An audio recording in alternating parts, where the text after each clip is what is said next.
ನಾಗಸಂತತಿ ಹುಟ್ಟಿದ್ ಹೇಗೆ, ಅದರ ಹಿಂದಿನ ಸ್ವಾರಸ್ಯಕರ ಕಥೆ ಇವತ್ ನಾನು ತಿಳಿಸ್ಕೊಡ್ತಾ ಇದ್ದೀನಿ. ಬ್ರಹ್ಮದೇವರ ಮಗ ಕಶ್ಯಪ ಪ್ರಜಾಪತಿಯ ಹೆಣ್ಣು ಮಕ್ಕಳಾದ ಕದ್ರು ಮತ್ತು ವಿನತಳನ್ನ ವರಿಸ್ತಾರೆ. ಕಶ್ಯಪರು ತಮ್ಮಿಬ್ಬರೂ ಪತ್ನಿಯರಿಗೆ ನಿಮಗೆ ಏನ್ ವರ ಬೇಕೋ ಕೇಳ್ಕೊಳ್ಳಿ ಅಂದಾಗ, ಕದ್ರು ಧೈರ್ಯಶಾಲಿಯಾದ 1,000 ನಾಗ ಸರ್ಪಗಳು ನನ್ನ ಮಕ್ಕಳಾಗ್ಲಿ ಅಂತ ಕೇಳ್ಕೊತಾಳೆ.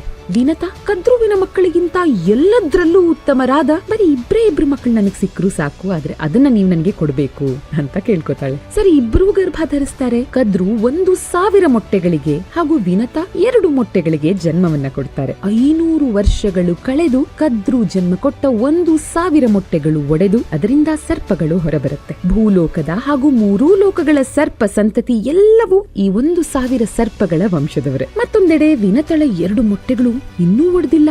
ಆಕೆ ಅಸಹನೆಯಿಂದ ಒಂದು ಮೊಟ್ಟೆಯನ್ನ ತಾನೇ ಒಡೆದು ಬಿಡ್ತಾಳೆ.